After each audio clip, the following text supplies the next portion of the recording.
এতিয়া আমাৰ আন্তৰ্জাতিক কৰ্মকৰ্মণিকা অনুসৰি ভন্তি প্ৰজননৰ কাৰ্য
আমাৰ কাৰ্যসূচী অনুসাৰে যেটো গীত প্ৰজনন আছিল এইটো সমাপন হৈ গ'ল। আমাৰ হৰিণগুৰি হাইস্কুলৰ প্ৰধান শিক্ষক ধনঞ্জয় বৰ্মন এতিয়া প্ৰথম পুষ্পাঞ্জলি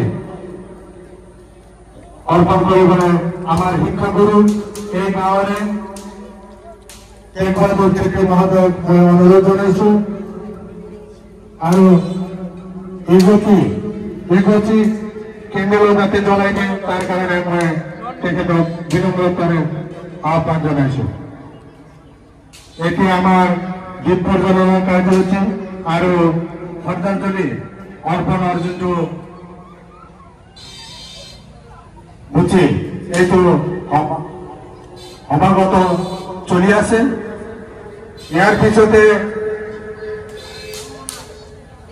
আমাৰ মাজত হৰিণগুৰি হাইস্কুলৰ সহকাৰী শিক্ষক প্ৰীতম আচাৰ্য ডাঙৰীয়াই জুবিন গাৰ্গৰ ওপৰত স্বৰচিত এখনি কবিতা লৈ আহিছে, এইটো পাঠ কৰি শুনাবলৈ মই অনুৰোধ জনাইছো। देखो आज संसारले तिमी प्रतिको भेद, देखो आज संसारले तिमी प्रतिको भेद, काल पनि सोच्दै होला देखेर तिम्रो जित। कोही छैन तिमी चाहिँ यो दुनियाँमा महानायक, कोही छैन तिमी चाहिँ यो दुनियाँमा महानायक, 40वटा भाषामा 38,000 गीत। तिमी मानिस छैनौ देवदूत हौ, तिमी मानिस छैनौ देवदूत हौ, भौतिक छैनौ तर हृदयमा छौ। सबै रुँदै निस्के घरबाट हिजो, सबै रुँदै निस्के घरबाट हिजो, दुनियाँले दिएको तिम्रो आफन्तीको ढौ। आँखामा जुबिन, मनमा जुबिन, बोलीमा जुबिन, वचनमा जुबिन, सबै परिधि नागो तिम्रो सृष्टिले, श्वासमा जुबिन, पवनमा जुबिन। भक्काने यति बालक र वृद्धहरू, भक्काने यति बालक र वृद्धहरू, पौडमा जुबिन, बचपनमा जुबिन। मेघको घुम्टो च्याति झरीले हेरिरह्यो, मेघको घुम्टो च्याति झरीले हेरिरह्यो, सागरमा जुबिन, गगनमा जुबिन। मानिस रूपी ईश्वर नै रहेछौ तिमी, मानिस रूपी ईश्वर नै रहेछौ तिमी, प्राणी सबको धडकनमा जुबिन। तिम्रो आत्माको वैकुण्ठ बास होस्, रहस्यमा जुबिन, बन्धनमा जुबिन, रहस्यमा जुबिन, बन्धनमा जुबिन। धन्यवाद। ধন্যবাদ থাকিল তেখেতলৈ। তাতে নামভৰ্তি কৰিছিল, গান গোৱা, বাদ্যযন্ত্ৰ বজোৱা, তেখেতে 12টা বিভিন্ন ধৰণৰ মাল্টি ইনষ্ট্ৰুমেণ্টেলিষ্ট বোলা হয়, যে মাল্টি পাৰ্পাছলিষ্ট, মাল্টি ইনষ্ট্ৰুমেণ্টেলিষ্ট তেখেতে এজন বিখ্যাত ব্যক্তি আছিলে।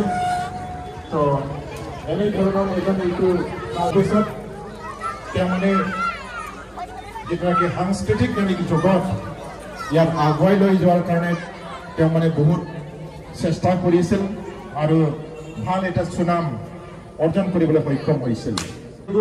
মাৰাঠী, হিন্দী, ইংলিছ বিভিন্ন মানে প্ৰায় 40টা ভাষাত তেখেতে গান গাইছিল, কণ্ঠদান দিছিল।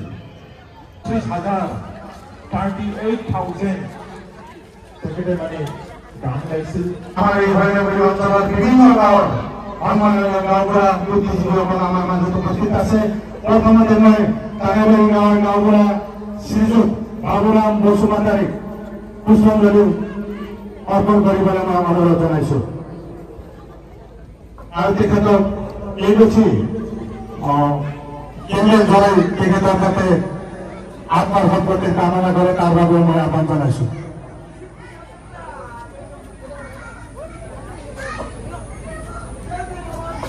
তাৰ পিছতে মই আমন্ত্ৰণ জানাম বান্ধবী গাঁৱৰ গাঁওবুঢ়া কৰ্ম ডাঙৰীয়া কণ্টেইনাৰ গোট আমাৰ ইয়াত আহি পাইছিল।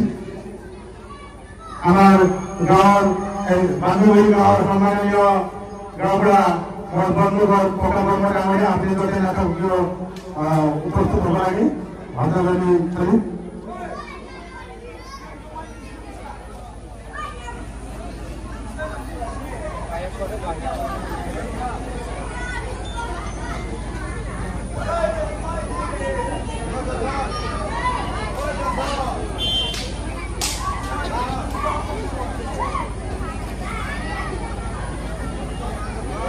গাঁওবুঢ়া সন্মানীয় বাবুৰাম বসুমতাৰী ডাঙৰীয়াক অশেষ ধন্যবাদ থাকিল। ইয়াৰ পিছতে শ্ৰদ্ধাঞ্জলি অৰ্পণ কৰিবলৈ আগবাঢ়ি আছে বান্ধবী গাঁৱৰ গাঁওবুঢ়া কৰ্ম ডাঙৰীয়া। ইয়াৰ পিছতে মই বড়ো নলবাৰীত গৈছো। বড়ো নলবাৰীৰ গাঁওবুঢ়া এছিষ্টেণ্ট গাঁওবুঢ়া গোবিন্দ কাৰ্তি ডাঙৰীয়াক মই অনুৰোধ জনাম শ্ৰদ্ধাঞ্জলি আগবঢ়াবলৈ। আমাৰ ইয়াত বিভিন্ন মান্যগণ্য ব্যক্তিসকল আছে। ভয়নাগুৰি হাইস্কুলৰ সহকাৰী শিক্ষক কীৰ্তন আচাৰ্য ডাঙৰীয়াক মই অনুৰোধ জনাইছো শ্ৰদ্ধাঞ্জলি আগবঢ়াবলৈ। আমাৰ গাঁৱৰ বিষ্ণু ভট্ট ডাঙৰীয়াক মই তেখেতৰ এজন সামাজিক কৰ্মী তেখেতক মই আহ্বান জনাম। নলবাৰীৰ নৰেন্দ্ৰ দাদা ইহঁত ফুৰিব মজান যাগমন আৰু শিলপতানী গাঁওবুঢ়া এবাৰ শিৱশাস্ত্ৰী ফুৰিবলৈ শ্ৰদ্ধাঞ্জলি শুনিয়াগন।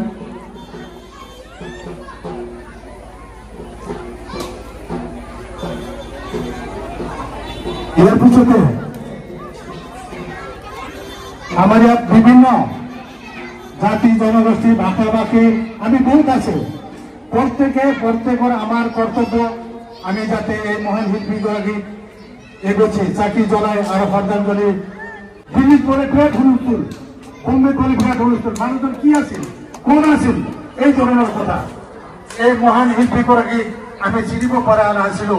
তেখেত এজন কেৱল গায়ক মাত্ৰ নাছিল, তেখেত এজন সামাজিক কৰ্মী, সমাজ হিতৈষী কাম কৰা আৰু বেলেগক দুখ দেখিব নোৱাৰা মানুহ। তেখেতে গান জনগোষ্ঠী ভাষা ভাষী ধৰ্মাৱলম্বী লোকে তেখেতৰ যিদিনা মহাপ্ৰণয়ন ঘটিছিল তাত আগভাগ লৈছিল। এয়ে যে এটা প্ৰমাণ জুবিন গাৰ্গ কেৱল অসমীয়া সমাজৰ ইয়াৰ নামটো মাত্ৰ নাছিল, তেখেত বিশ্ববাসীৰ বিভিন্ন জাতি জনগোষ্ঠীৰ ইয়াৰ নামটো আছিল বুলি তেখেতে যেতিয়া নিজৰ মহাপ্ৰণয়ন ঘটিল তেতিয়া তেখেতে পৰিচয়টো দাঙি ধৰিছিল। মই বেছি বহলাই ক'বলৈ নাযাম। আৰু আমাৰ আজি এই মহান শিল্পীগৰাকীৰ আদ্য শ্ৰাদ্ধ দিনো আছিল। আজিলৈকে আমি কোনো সাংস্কৃতিক আজি বেছি কথা ল'ব বিচৰা নাই, আমাৰ সময়ৰ কথাও আছে। সকলোকে ইয়াত সমবেত সকলো ৰাইজকে পবিত্ৰ মনেৰে এই মহাদিব চলি থাকিব, যেতিয়ালৈকে সুযোগ আছে তেতিয়ালৈকে চলি থাকিব।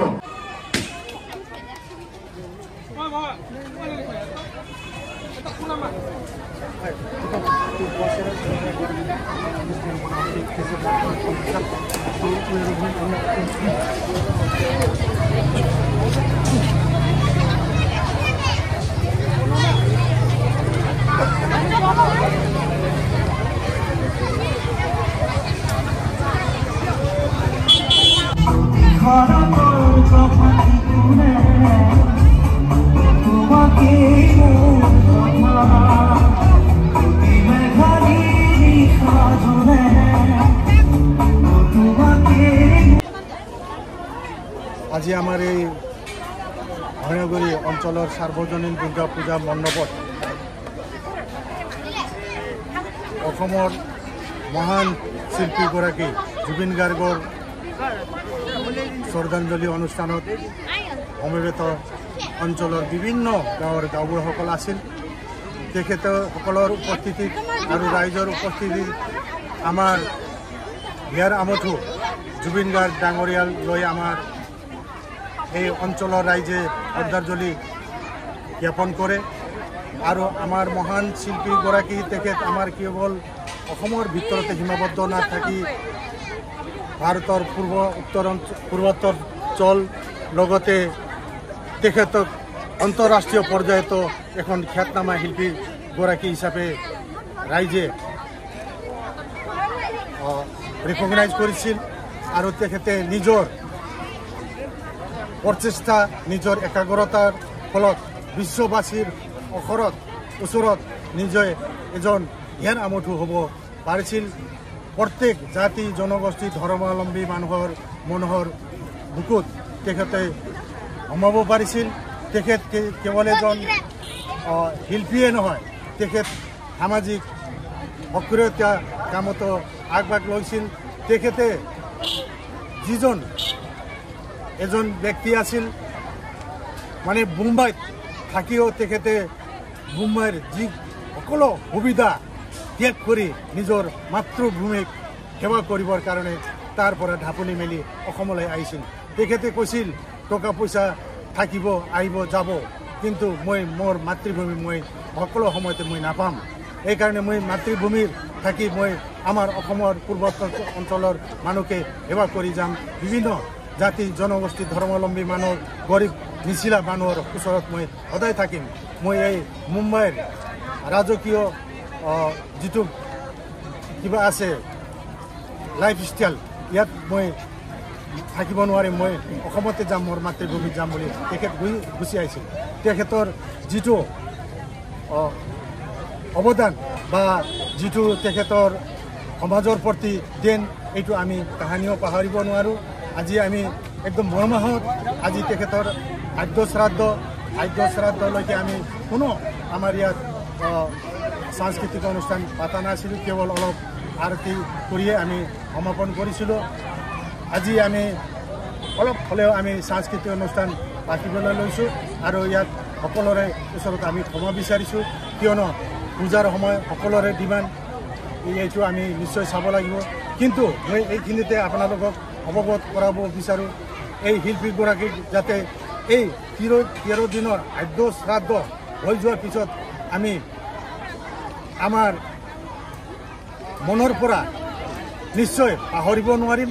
তেখেতৰ যিটো কীৰ্তি আছে, তেখেতৰ যাতে কীৰ্তি, তেখেতৰ যিটো অৱদান যাতে আমি যুগমীয়া কৰি ৰাখিব পাৰোঁ, তাৰ কাৰণে মই সকলোকে আহ্বান জনাইছোঁ। ধন্যবাদ।